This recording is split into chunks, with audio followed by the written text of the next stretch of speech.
Hey people, Anthony, 4x4 Diesel. First thing I want to say is disregard. It's just a workshop manual sitting on the bench, that Prado 96 to 08, but this could be relevant for anybody with a on or off-road vehicle, four-wheel drive or big V8 or, you know, one of those turbo vehicles, because everybody likes to modify a diff and get a bit more traction or a bit less traction, depends how you look at it, what you're trying to achieve.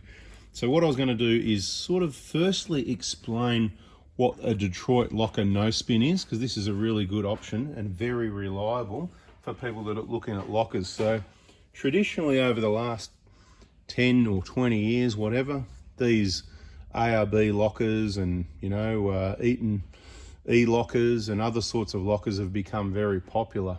Basically what they are, you've got an open diff when they're off and it's locked when they're on, and it's as simple as that. That is only your wheels side to side, whether it's the front or the rear of the vehicle that's got the locker. When it's off, it's an open diff, which means when the vehicle's in the air, you spin the wheel one way, the other one on the other side spins the opposite way.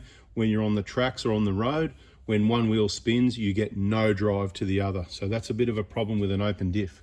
LSD obviously better than that, but we'll just leave LSD alone for a moment.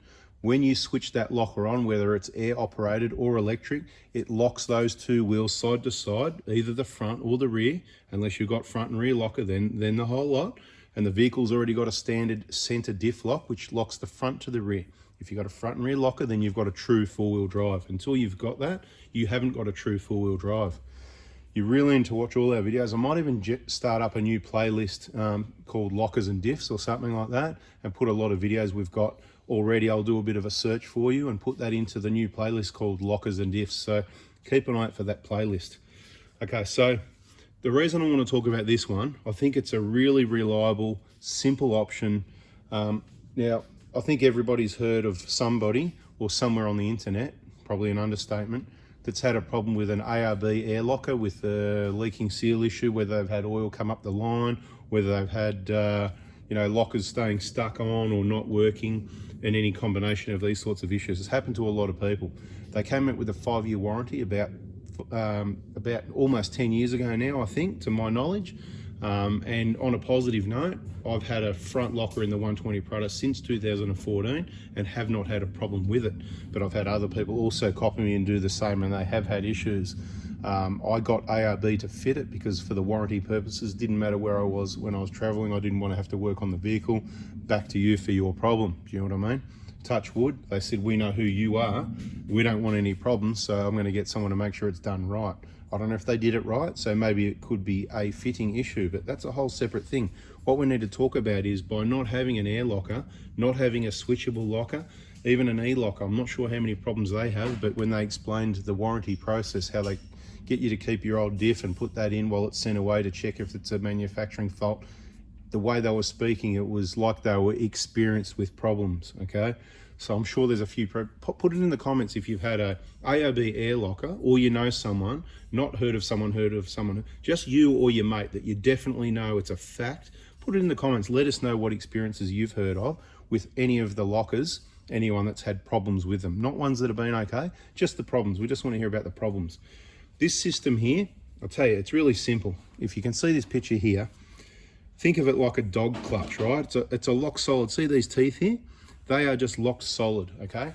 So this is the way it works. Basically, to put it simple, your locker is on all the time. Once this is in your diff, your side-to-side wheels of either the front or the rear, just for an explanation purposes, I'm not saying that you can put it in the front of all vehicles or anything, I'm just saying in either the front or a rear diff, if you put this in, the wheels side to side are locked all the time until there's a positive force pushing one wheel at a different speed to the other, whether it's backwards or forwards, opposite each other, whatever the case may be. So let me sort of make a picture for you without a fancy YouTube video that they bring up these cartoons going, you know, like this, and I'm not into that, right? So just bear with me for a minute.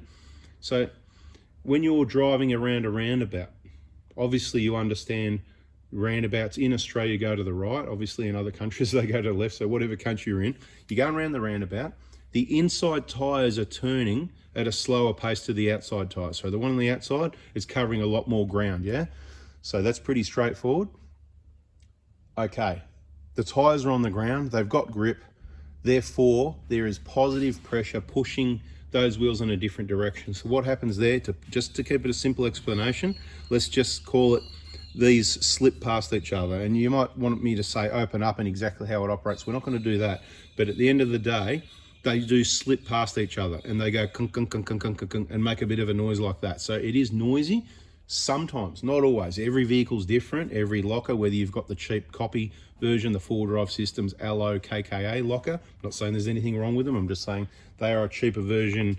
That's what they call the lunchbox Lokka, right? Where you get that center part here, not the whole arrangement, okay? I'm not saying which one you need. I don't have a problem with either of them.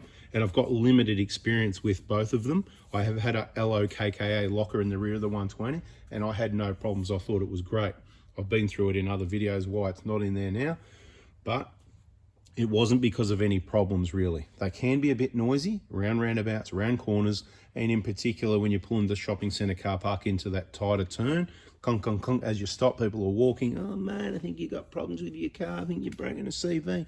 Anyway, that's the negative of anything with this. Other than that, in my opinion, this is the most reliable option. There's no wires, there's no airlines, no electronics. You put it in, it's fully automated, okay? So you're driving down the road, it's locked. You start going around a sweeping bend, it's turning at a different speed. So this will slowly step over, right? Slip past if you like. You won't hear any kunk, kunk, kunk. Some people say, oh, you know, oh, but they lock up and, you know, my mate totally lost control.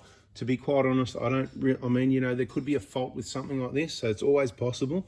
But I never experienced anything like that. And all the people that I do know with these, they never experience anything like that. When I say with these, I mean this type, not necessarily the Eaton brand, maybe the LOKKA. They're very popular. Lots of people have got them.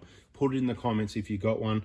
Let everybody know the real feedback about this sort of thing. Now, it could be a possibility that these companies would rather sell you a Lokka that's switchable because maybe it's a bit dearer. They can sell it for more because this is really simple. There's no electronics.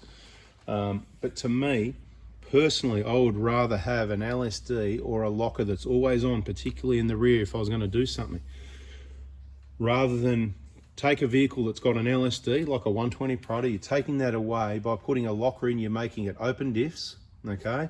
And it's only going to lock when you switch it on. I just sort of, you know, I just think you're better off with an LSD, which is why we're going to talk about this in a moment. So it all depends where you're at with off-roading, why you would make a decision to either put one of the two of these in.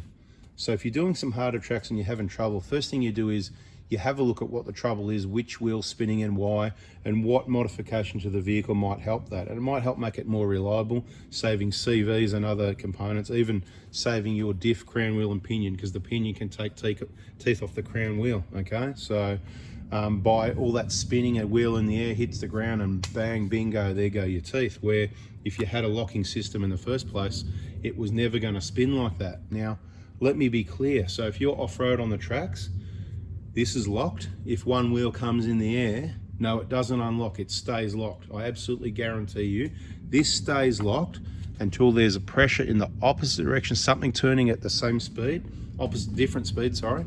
So like the vehicle's on the hoist and there's two people, one person holding one side and one turning the other, applying force, right? Something like that, or turning in opposite directions, driving in a straight line, up a hill, it goes in the air, it's locked, okay? So you'll still have full drive at the other wheel that's on the ground. That's where it works just absolutely beautifully.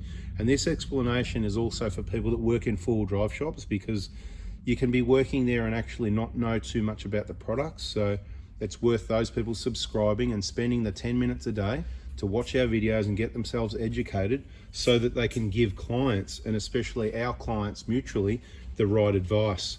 This is an awesome system. I don't know which of vehicles it's available for. You can always check with four-wheel drive systems, LOKKA, their Lokka, see if it's available. I actually really like it. If you've already got an LSD in the back of your 120, it's pretty straightforward to take it out and swap what's in the lunchbox if you like, that lunchbox Lokka thing. Now, if you don't like the sound of the click, click, click, and this would be more for people that are doing all the hardest track sort of thing, because a Lokka is required, right? If you're going to do the hard tracks, it really is. And people can say, oh, I don't need a Lokka. Well, Okay, if you want to do the tracks, the hard tracks, and get them done without risking breaking components and without risking having to pull out a winch rope, then a locker is the answer. Now, of course, if it's wet, you haven't got traction anyway, so it's not going to work out for you anyway. So stay home when it's wet unless you know the tracks. Okay, now, if you've got a vehicle that you're going to put a front and rear locker, so look, I'll say the front, for the Prados, the Hiluxes, and many other vehicles, the front locker is what works. It transforms the vehicle. Check out the performance on our other YouTube channel, 4x4 Adventures.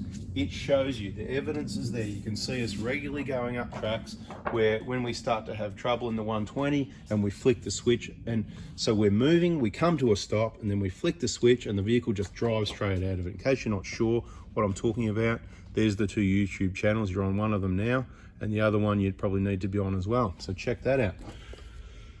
Now, so this is the gun thing. Now, it makes sense to me that with a Hilux that isn't, you can't put this in the front of a Prado. Well, you can do anything, but if it was available, you could put this in the front of a Prado, but it's going to cause issues for you with steering. It might unlock. Look, I just wouldn't do it, to be honest, okay? And it's probably not available anyway. But in a Hilux, when you're in two-wheel drive, it's not actually doing anything. This is just sitting there. So, and I think there is people, and if you're watching this video, and please put it in the comments, if you've got a front, let us know the details of what you've got in the front, where you purchased it from, are you happy with it in the front of the Hilux? Since the Diff's sitting there until you gauge four-wheel drive, I don't see a problem having something like this in the front. Would I do it? No, but people ask questions, so I'm just giving you my opinion on it. What would I do? Well, what I've done. If I had my time again, so I've just recently put a Truetrac into the Hilux, and it's increased the vehicle's capability by about 80 to 90%. It's much better than it was. It's certainly not a locker like this. If this was available, and I had my time again, because the Hilux is a bit of a work ute, it's a farm ute, and it's a hard tracks ute, is what it's built to be. That's what it's still in the process. If I had my time again and it was available, I would put this in. But I wanted to put this in because so many people highly recommend it to me and I've never had one before. So if I had my time again, I'd put this in the Hilux for the hardest tracks. If it's not available, I wouldn't put a locker in the rear of the Hilux or the 120 again. I would stick with the Truetrac because it works really well. You've got plenty of flex at the rear, a live axle, and generally you've got at least one wheel on the ground and enough pressure to keep it locked, and combined with a front locker. So what I would do, the e-locker is going in the front of the Hilux, okay? That will transform the vehicle just unbelievably. You will not believe the places it's going to go once that front locker's in. Just stay tuned on 4x4 Adventures and you'll see. But in the Prado 120, currently we're back to the standard LSD. Long story short, we put the locker in, it ran awesome for years. The vehicle was super capable, you couldn't stop it, had a pinion seal leak. In repairing that, in that process, we went back to the standard LSD with an extra shim or something just to tighten it up a little bit. If I had my time again, I'd probably put a Truetrac in the 120. So a Truetrac in the rear of the 120 would be awesome. And the locker in the front doesn't really bother me which locker. I don't have a problem with ARB lockers. It's got a 5-year warranty and I've never had a problem with it. So if you want, you can go ahead and use one of those or not. I'm choosing to use the e-locker in the front of the Hilux since we've got the Truetrac in the back. So we've got the same brand of products, and that way I've got some personal experience with a e-locker because I've never used one before. So there you go. That's my story for you, trying to explain. These are awesome. No wires, no electrics, no air, nothing to rely upon, no seals that can leak. You put it in and it just works. I was certainly really impressed with my Lokka, L-O-K-K-A, from 4-Wheel Drive Systems. But like I said, this, if it was available for the back of the Hilux, that would be what I would put in if I had my time again. I don't know if it's available. I wouldn't put this in the Prado, but if you're looking to do the hardest tracks, if you want to go out and you've got a 120 Prado for the weekend, then this is what you want in the back of the 120 Prado. This is if you're doing more on-road driving, you don't want to hear any clicking. The missus is going to take the car. Other people are going to drive the car. They're going to be worried if they hear kunk, kunk, kunk, or in the car park, someone's going to say you got a problem.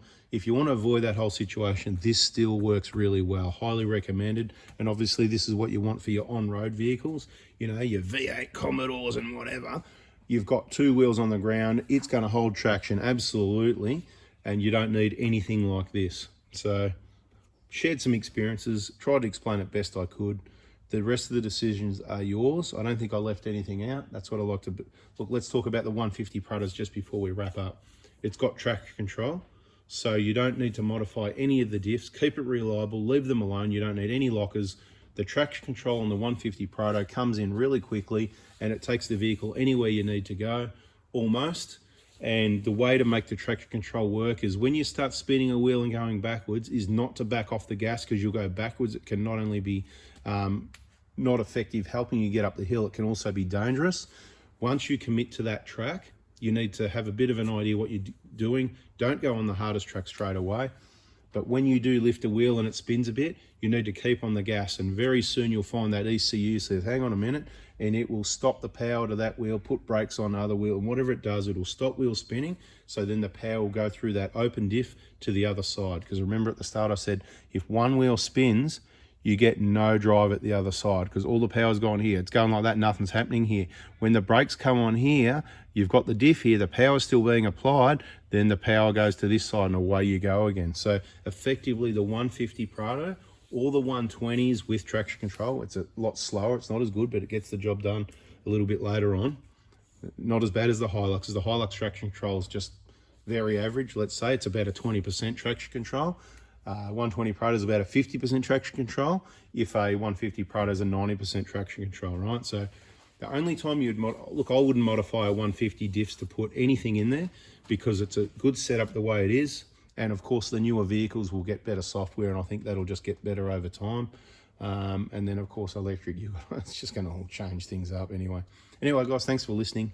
Yak yak yak. I hope you understand all about these lockers now, and I hope that makes some sense and helps you make a decision about what locker you might or might not want in your vehicle. If you liked it, subscribe, turn the bell on, hit the like button. Catch ya. See ya.